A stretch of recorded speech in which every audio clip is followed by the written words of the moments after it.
Job లేక ఇబ్బంది పడుతున్నారా? అయితే మెడికల్ కోడింగ్ మీకు మంచి ఆప్షన్. వెంటనే కాల్ చేసి కోర్సులో జాయిన్ అవ్వండి.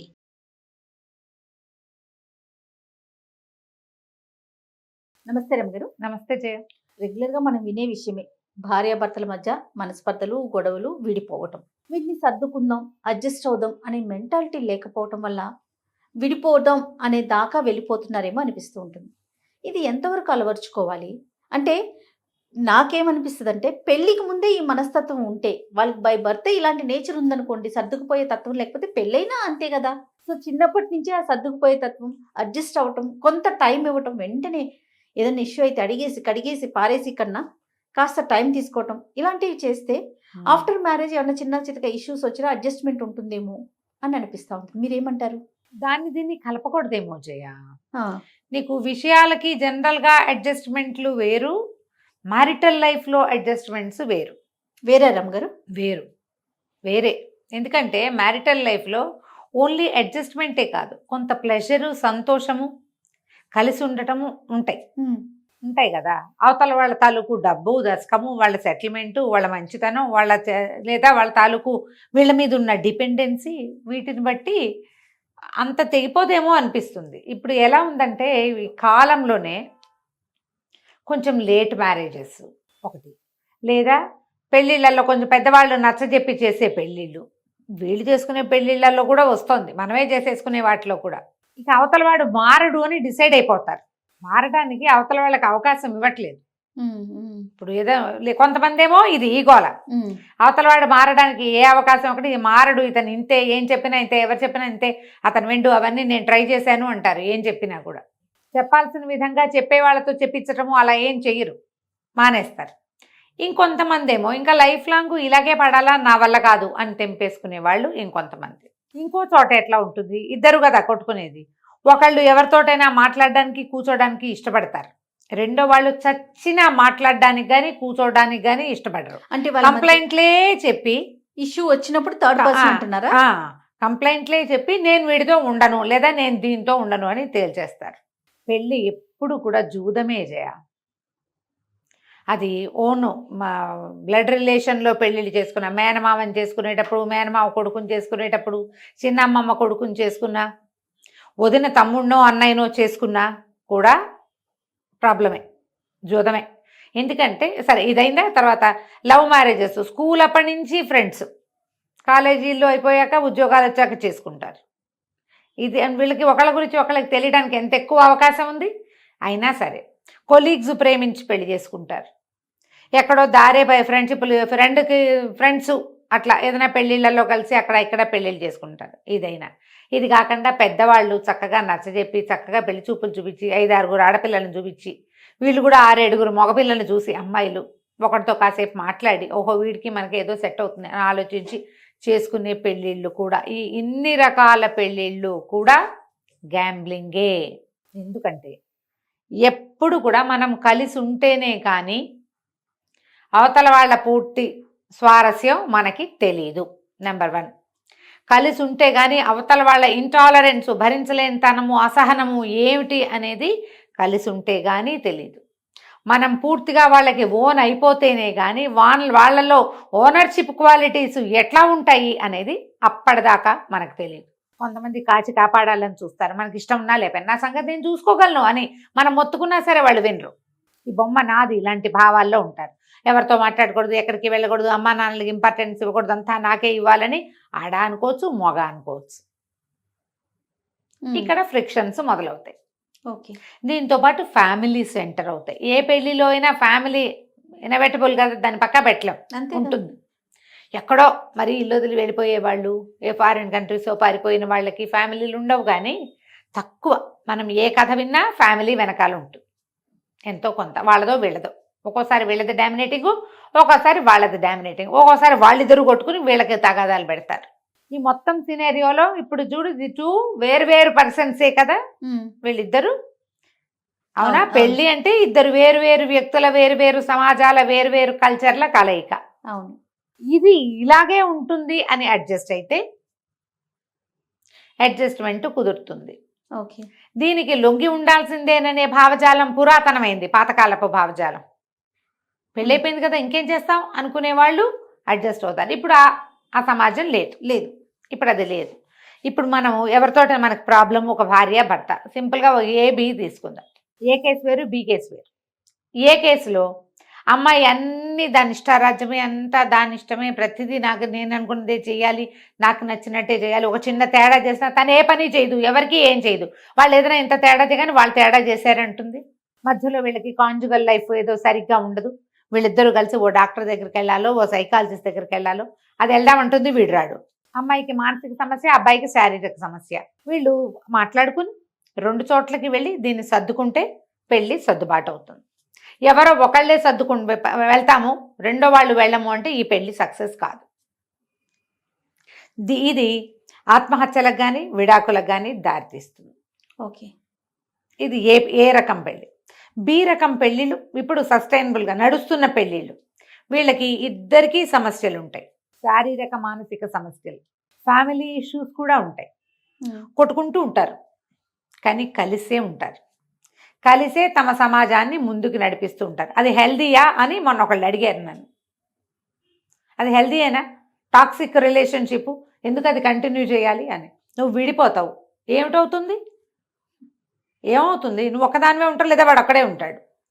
మీ పిల్లలు ఎవరికి పుట్టిన బిడ్డ ఎక్కెక్కి ఏడుస్తున్నారని అలో లక్ష్మణ అని అఘోరిస్తారు.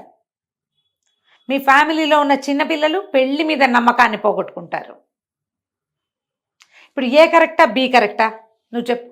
విడిపోయే కన్నా కలిసి ఉండటం బెటర్ కదా రమ్మగారు. కదా, ఈ కలిసి ఉండి మీరు మీతో ఉన్న పెద్దవాళ్ళకి న్యాయం చేస్తారు, పిల్లలకి న్యాయం చేస్తారు, మీ చుట్టూతా ఉన్న సమాజానికి న్యాయం చేస్తారు. ఇందులో టాక్సిసిటీ ఉందంటే డెఫినెట్గా ఉంది. ఎస్. దీన్ని మనం సార్ట్ అవుట్ చేసుకోవచ్చు, కలిసే ఉందాం, ఏదైతే అది అయ్యింది అని. నేను చాలామంది దగ్గర వింటాను జయ, ఒకళ్ళ పేరు ఒకళ్ళ సంగతి చెప్పడం కాదు, పేర్లు నేను ఎలాగూ ఎవరి పేర్లు చెప్పను, కానీ విషయాలు అప్పుడప్పుడు నేను ఇక్కడ ప్రస్తావిస్తూనే ఉంటా. నేను అడుగుతాను కూడా, అమ్మ ఈ సంగతి చెప్పనా అని. కొంతమంది మేడం ఇవి బయటికి చెప్పరు కదా అని అడుగుతారు. అలాంటి విషయాలు నేను బయటికి చెప్పటం. మాకు చాలా ఇష్యూస్ ఉన్నాయండి, బట్ మేము ఫ్రెండ్లీగా ఉంటాం. ఇష్యూస్ ఉన్నాయి, అవి సార్ట్అవుట్ చేసుకోవాలి. పెళ్ళై 10-12 సంవత్సరాల తర్వాత కూడా ఇష్యూస్ ఉన్నాయని కలిసే ఉండేవాళ్ళు బోల్డ్ మంది ఉన్నారు జయ. కానీ కలిసే ఉంటారు. ఎందుకంటే మా పేరెంట్స్, వాళ్ళ పేరెంట్స్, మా చెల్లెలు పెళ్ళి ఉంది, మా తమ్ముడు ఉన్నాడు ఇంకా చదువుకుంటున్నాడు. ఒక ఆవిడ ఎవరో చెప్పారు, ఈ సంగతి చెప్పనా అని అడిగా. ఆవిడకి 17 వచ్చాక తమ్ముడు పుట్టేట, 17 ఏళ్ళు ఇంటర్మీడియట్లో తమ్ముడు పుట్టాడు. అవుతాయి కదా అట్లా. అక్కయ్యలు పెద్దవాళ్ళు అయిపోయాక పుట్టిన చెల్లెళ్ళు వాళ్ళని కూడా మనకు తెలుసు, మన సమాజంలోనే ఉంటారు అక్కడక్కడ. 10 ఏళ్ల గ్యాప్ మన సర్కిల్స్లోనే చూస్తాం మనం. 17 తర్వాత తమ్ముడు పుట్టాడు, ఈవిడ పెళ్లి చేసుకున్నారు, పిల్లాడు తమ్ముడు బాగా వచ్చి ఉండేవాడు. మధ్యలో సడన్గా వాళ్ళ అమ్మగారు గతిస్తే ఈవిడ ఒక సెకండ్ మదర్గా తమ్ముడిని చూసుకున్నారు. హస్బెండ్తో ఇష్యూ వస్తే తమ్ముడి జీవితం పాడవుతుందని సర్దుకుని ఉన్నట్ట జయ ఆవిడ.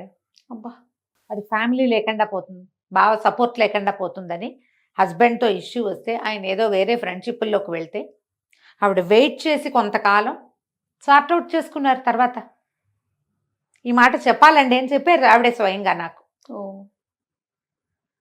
పెద్దవాళ్లే, నా ఏజ్ ఉంటుంది ఇంచుమించుగా.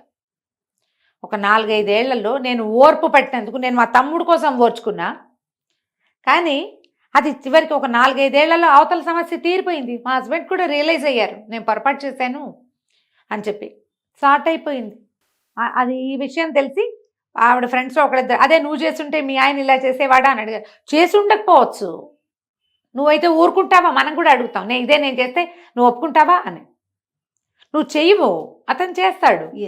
చేయటం అతని నైజం అయితే చేయకపోవటం నీ నైజం కదా, అంతేనా? అలా ప్రశ్నించక్కర్లా. ఇలాంటప్పుడు మనం దేనికోసం ఆగేమో, ఏ జీవితం కోసం, ఒక తమ్ముడు జీవితం కోసం ఆగితే నీ జీవితం కూడా సార్ట్ అవుట్ అయింది.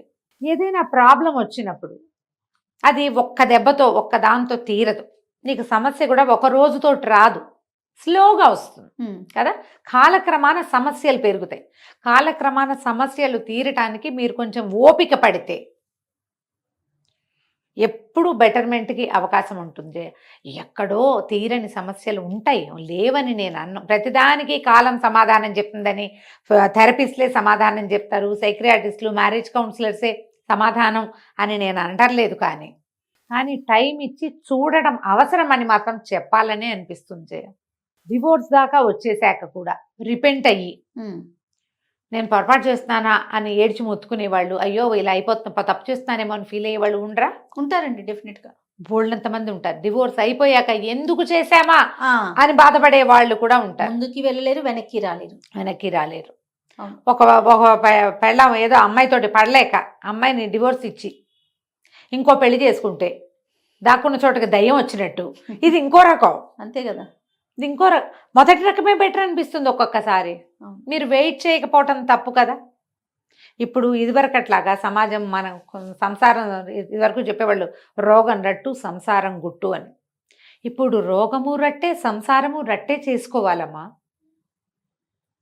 ఇదివరకు రోగం రట్టు చేసి అందరికీ చెప్పుకుంటే వైద్యుడు సరైన వాడు దొరుకుతాడని నమ్మేవాళ్ళం. ఇంటి విషయాలు చెప్పకూడదు. ఇప్పుడు చెప్పుకోవాలి.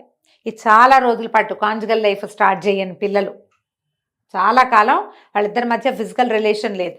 సంవత్సరంన్నర 2 ఏళ్ళు చూడటం ఉంటుందేమో వస్తుందేమోనని అప్పుడు ఇంకా దీన్ని సార్ట్అవుట్ చేసుకోలేకపోవటం. అలాంటివి ముందు చెప్పాలి, మొదటే చెప్పాలి. ఒక నెల లోపే వీళ్ళతోటి ఇలా కావటం లేదు, కుదరట్లేదు, సరిగ్గా లేదు అని చెప్పేస్తే మీ పేరెంట్స్కో వాళ్ళ పేరెంట్స్కో డెఫినెట్గా చెప్పి ఏదైనా ఒక డాక్టర్ సలహానో సహాయమో తీసుకుని అవసరమైతే ఏదైనా ట్రై చేసి అవకాశం ఉంటే అప్పుడు ఏదైనా వేరే మార్గం చూసుకోవచ్చు. మీరు కొన్ని సంవత్సరాల తరబడి దాన్ని లాక్కెళ్ళి అప్పుడు డివోర్స్ అంటే కుదరకపోవచ్చు, చేయలేకపోతారు, అప్పుడు కష్టం అవుతుంది. ఇంకా చాలా ఇష్యూ. ఇంత లోపల ఏం చేస్తారు తెలుసా? వీళ్ళిద్దరు కలిసి ఉద్యోగాలు చేస్తారు, ఇద్దరు కలిసి ఓ ఇల్లు కొంటారు, ఓ ఏవో కొనేస్తారు. అవి సార్ట్ అవ్వవు ఎప్పటికీ. ఇష్యూస్ ఇట్లా ఉంటున్నాయి. మనం న్యూస్ పేపర్లలో చూసిన విషయాలే చెప్తున్నాను. అదేలేండి. పేపర్లోకి వచ్చేస్తున్నాయి ఇవి. మీరు ఇలాంటి సమస్యలు ఏదైనా ఉంటే లేదా మానసిక సమస్యలు, ఆ అమ్మాయికి ఫెసిలిటీ ఉంది, అతనికి ఇంకొకటి ఏదో ఉంది, ఇవి ఓపెన్ చేసుకుని చెప్పుకోవాల్సింది. ఇప్పుడు చూడు, సంసారం గుట్టు చేయలేం కదా మనం. మరి మనకి అవకాశాలు వచ్చాయమ్మా. డాక్టర్లు ఇది వరకటి కంటే ఇప్పుడు బాగా ఫ్రీగా మాట్లాడడానికి మనకి అవకాశం దొరికింది. ఇది ఉంది. ఇప్పుడు కౌన్సిలర్లు దొరుకుతున్నారు, థెరపిస్టులు దొరుకుతారు, సైకియాట్రిస్టులు, సైకాలజిస్టులు. మీ ఇద్దరు కూర్చుని వాట్ ఈజ్ వాట్ అని దీన్ని చీల్చి చెండాడి సమస్యని దేనికి దానికి విడదీస్తే ఏంటి, నీటికి నీరు పాలకు పాలు విడదీస్తే ప్రాబ్లం ఎక్కడుందో తెలిస్తే దాన్ని సార్ట్అవుట్ చేసుకోగలమేమో అర్థమైతే చేసుకుందరు. కానీ right, pre marital post marital counselling అనేది చాలా అవసరం. ఖచ్చితంగా పెళ్ళిళ్ళకి ముందు పిల్లలకి చెప్పాలి, వివాహం అయిన తర్వాత వీళ్ళు ఏం ఫేస్ చేస్తున్నారు అనేది గ్యారంటీగా తెలుసుకోవాలి. గ్యారంటీగా తెలుసుకోకపోతే చివరికి ఇక్కడ ఎండ్ అవుతాం మనం. కూర్చుని మాట్లాడుకునే అవకాశం ఉంటే నలుగురు పెద్దవాళ్ళు మామూలుగా పంచాయతీలు పెడతారు, బయట వాళ్ళని ఎవరినో తెచ్చుకుంటారు. ఇంట్లో చేయండి అమ్మా. మీ పేరెంట్స్ వాళ్ళ పేరెంట్స్, లేదా మీ కజిన్స్ వాళ్ళ కజిన్స్ అట్లా కూర్చోబెట్టి మాట్లాడండి. లేదా మీ ఇద్దరికి క్లోజ్ అయిన కజిన్స్, ఫ్రెండ్స్, క్లోజ్ రిలేషన్స్లో మనకి ఏంటి, మీరు ఇప్పుడు ఇది ఒకళ్ళు ఓపెన్ అయితే కుదరదు, రెండో వాళ్ళు ఇద్దరూ చెయ్యాలి. ఎందుకంటే ఇద్దరివి జీవితాలే. మీరిద్దరూ మళ్ళీ మొదటి నుంచి మొదలు పెట్టాల్సి వస్తారు దీని తర్వాత. ఈ రకమైన అవగాహన పిల్లలకే కాదమ్మా, వాళ్ళ అమ్మా నాన్నలకు కూడా ఉండాలి. నేను ఎప్పుడు చెప్తాను Jaya, pre marital post marital counselling పిల్లలతో పాటు పేరెంట్స్కి కూడా వీళ్ళు ఎంత మటుకు వాళ్ళ జీవితాల్లోకి వెళ్ళాలి అనేది నేర్చుకోవాల్సిందే. మన అమ్మలు మన జీవితాల్లో అంత ప్రవేశించాల, అంత ముందుకెళ్ళాల. మనం కూడా అట్లా చేయకూడదు. పిల్లల బెడ్రూముల్లోకి వెళ్ళిపోకూడదు. వాళ్ళు ఏం చేయాలో మనం చెప్పకూడదు. వాళ్ళు ఏం చేస్తున్నారో తెలుసుకోవాలి. చూడు, చెప్పడానికి తెలుసుకోవడానికి తేడా లేదు. అదే కదా. ఆ చిన్న తేడాన్ని గ్రహిస్తే కనుక మనం వీటిని పెళ్ళిళ్ళన్నింటినీ విడాకులు దిశగా పరుగులు తీసేటట్టు కాకుండా స్లో వాక్ చేసేలాగా చేయగలుగుతాం. దీనికి సమాజంలో ఉన్న ప్రతి వాళ్ళు బాధ్యత ఫీల్ అవ్వాలమ్మా. ఏదో పెళ్లి చేసాం వదిలేసాం కాదు. కాస్త కనుక్కొని మాట్లాడి, మీ అబ్బాయిది తప్పైతే అతన్ని సరిచేసి, మన అమ్మాయిదే తప్పైతే మనమే సరి చేసుకుని, ఇలా చేయకూడదు, ఇట్లా ఉండాలి, ఇంతే చేయాలి, ఇంత చేయకూడదు. ఇప్పుడు పెళ్లి చేసేటప్పుడు ఖర్చులు పెట్టేస్తామా, మాట్లాడడానికి వచ్చేసరికల్లా బిగిసిపోతారు. మావాడు మగాడు ఇలాంటివి చెప్తారు. ఈ మగాడు ఆడది కాన్సెప్ట్ ఈ రోజున లేదమ్మా. మగాడు ఎంత మొగతనం అవసరమో వాడికి ఆడదాని అవసరం అంతా ఉంటుంది. పూర్తిగా అవసరమే. ఎవరో ఇంకో పెళ్ళి ఒప్పుకోకపోతే మనవాడు మొగాడుగా ప్రూవ్ గాడు. ఇప్పుడు ప్రధానమైన పాయింట్ అది కదా. అదే కదా. అది ఆలోచించుకోవాలి. మగపిల్లాడు కాబట్టి వాడు ఎలా పడితే అలా ఉంటాడు, ఆడపిల్ల కాబట్టి పిల్ల సర్దుకోవాలి. ఈ భావజాలాల్లోంచి బయటికి వస్తేనే మనం మాట్లాడి సెట్ చేయగలుగుతాం. ఆలోచించండి. అందుకని ఇలా ఆలోచించుకుని మనకి ఏదైనా ఇష్యూ వచ్చినప్పుడు తెంపేసే దిశగా పరిగెత్తకుండా, తెంపేయద్దు, సరి చేసుకుందాం అనే దిశగా ప్రయత్నం చేస్తే గనక ఇంత మరీ విడాకులు అయిపోకుండా ఉంటుందేమో ఇండియాలో. మరి తప్పకుండా రమ్మగారు. అయితే ఇది సందర్భం అవునో కాదో నాకు తెలియదు, కానీ నాకైతే మీరు టైం ఇస్తే కనుక pre marital and post marital కౌన్సిలింగ్కి సంబంధించి మనం కొన్ని టాపిక్స్ చేద్దాము. ఎవరైతే మీ దాకా వస్తానికి ఇష్టపడతారో అలాంటి వారికి మీ సలహాలు సూచనలు కూడా మీరు ఇవ్వాలని నేను కోరుకుంటున్నానండి. ప్రయత్నం చేద్దాం జయ, అవకాశాన్ని బట్టి. నమస్తే. నమస్తే జయ.